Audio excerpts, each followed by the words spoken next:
The iron gates slammed shut with a metallic thunder, echoing through the silence like a drumbeat of defiance.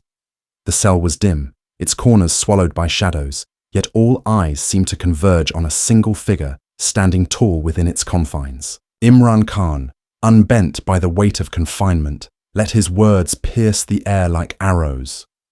They thought stripping me of basic rights would silence me. They were wrong.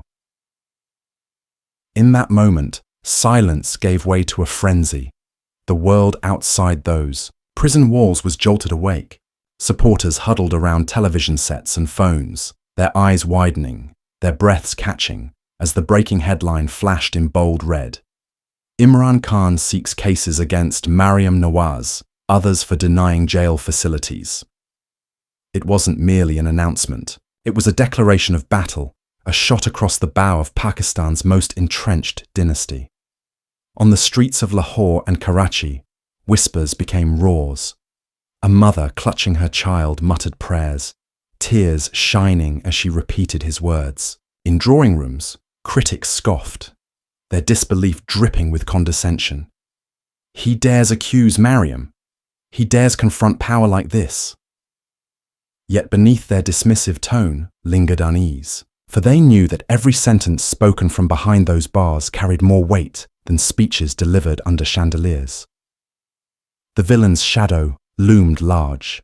Maryam Nawaz, groomed in the halls of privilege, backed by allies who had never felt the chill of a cell, suddenly found herself cast as the face of denial and arrogance. The contrast was cinematic. One leader behind iron gates demanding dignity, the other seated in luxury accused of denying it. The question began to buzz across social media, igniting hashtags and fueling debates in cafes and classrooms alike. Was this about facilities, or was this about fairness itself? Every tweet, every whispered conversation, every headline hinted at something larger. This was not just another grievance. This was a spark threatening to light a political inferno. And as the night deepened, the anticipation only grew heavier, pressing against the nation like a storm cloud on the brink of breaking. Because everyone knew the real story wasn't the words already spoken. It was what was coming next. And what came next would send shockwaves across Pakistan's political stage. To the casual observer, a request for proper jail facilities might sound trivial. Extra bedding, access to reading, material, the right to meet with lawyers. But in Pakistan's turbulent political history, such details have always been more than comforts. They are symbols of dignity, of recognition that even behind bars, the fight for justice does not die. When Imran Khan raised his voice against the denial of these rights, he was not only asking for himself. He was placing a mirror in front of the state, forcing it to answer a deeper question. Do laws apply equally, or do they bend only to power? Every generation remembers its prisoners of conscience. Leaders once locked away in solitary confinement are now hailed as icons of freedom. Their mistreatment became evidence of a system terrified of truth. And now, in this chapter of Pakistan's story, the same cycle unfolded. By denying Khan what the law entitles, Maryam Nawaz and her allies weren't merely punishing a man. They were, intentionally or not, mocking the principle of justice itself. For Khan's supporters, this was not about the size of his cell or the absence of a chair. It was about the precedent. If the state could strip a former prime minister of rights, guaranteed by law, what chance did ordinary Pakistanis have? For critics, the issue struck differently. Some dismissed his plea as theatre. Others quietly admitted an uncomfortable truth. The denial revealed an arrogance that could not be easily defended. The stakes were immense. This battle wasn't being fought with guns or protests on the streets, at least not yet. It was unfolding in the realm of perception, where one side embodied democratic resilience, while the other leaned on the machinery of power. And in that struggle, the denial of a pillow became the denial of principle. Across the country, whispers grew into questions. Could Pakistan afford another generation where justice was defined not by law, but by lineage? Could the courts remain blind when the most visible prisoner in the nation was being denied rights enshrined in the Constitution. The conversation was no longer confined to political rallies. It seeped into classrooms, mosques, and family dinners. Khan's supporters saw themselves in his plight. The immigrant worker in Dubai, the young student in Karachi, the shopkeeper in Peshawar, all felt the same frustration. Their struggles were different, but the underlying injustice was shared. To them, Khan's demand wasn't elitism. It was validation, a reminder that dignity matters, whether behind prison bars or at a roadside checkpoint.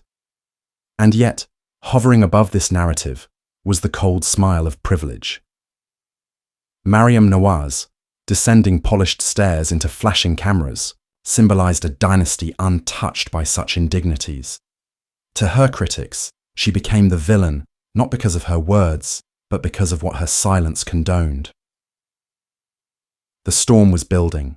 Legal scholars began dissecting constitutional clauses on television, their voices sharp with urgency. Anchors shouted over one another, asking whether Pakistan was on the verge of redefining its democratic compact. The debate was no longer about what one man demanded inside a jail. It was about what millions outside those walls were beginning to demand from their state. Because this wasn't just about facilities in jail. It was about who gets to define justice in Pakistan. And the answer to that question, as history had shown time and again, could change everything.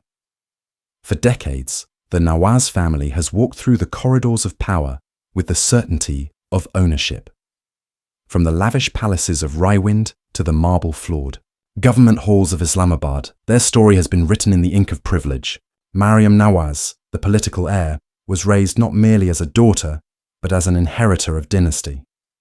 Every gesture, every public appearance carried the weight of entitlement, a message that power was her birthright, not a responsibility. She entered politics with a polished smile and a practiced grace, but beneath the sheen lay contradictions impossible to ignore. To her critics, she embodied the very arrogance Pakistan's people had grown weary of. A figure draped in designer shawls, while insisting she spoke for the poor. A leader who championed democracy in speeches, but who owed her rise to the nepotism of bloodlines. Even her courtroom battles, played out like theatre, seemed less about justice and more about preserving a dynasty's throne. It was against this backdrop that Imran Khan's accusation cut like a blade. When he charged Maryam and her allies with denying him the facilities guaranteed by law, the narrative crystallized: the dynasty of entitlement versus the prisoner of conscience. In the cinematic contrast, Maryam became the face of arrogance, dismissing concerns that struck at the heart of fairness. This was not the first time the Nawaz name had been tied to controversy. Corruption trials, Panama Papers revelations, wealth hidden abroad. These were not whispers, but headlines burned into Pakistan's collective memory. And yet, the family's resilience in clinging to power often stunned their rivals. They had survived scandals that would have ended political careers elsewhere. But each scandal chipped away at the credibility they claimed to represent. Maryam's role in this drama was not just symbolic. She was the chosen defender of her father's legacy, the one tasked with rallying the faithful, the one to carry the banner into the next election. But with that role came scrutiny, and with scrutiny came exposure. The more she spoke of fairness and justice, the more glaring the hypocrisy became when her political opponents were treated as disposable. Her allies, too, carried reputations that stoked resentment. Ministers and party loyalists, men in crisp suits who had never known the cold of a prison floor, mocked Khan's demands as theatrics. Their laughter on talk shows, their dismissive smirks, only deepened the divide. To the public, it wasn't just about Imran Khan anymore. It was about an entire class of elites who seemed to believe justice was theirs to distribute selectively. And yet, arrogance has a blind spot. Maryam and her allies underestimated the power of symbolism. They believed that by denying facilities, they were cutting Khan down to size. Instead, they elevated him. Every blanket withheld, every right dismissed, became a story that resonated with ordinary Pakistanis who had long felt denied dignity themselves. Social media sharpened the contrast further.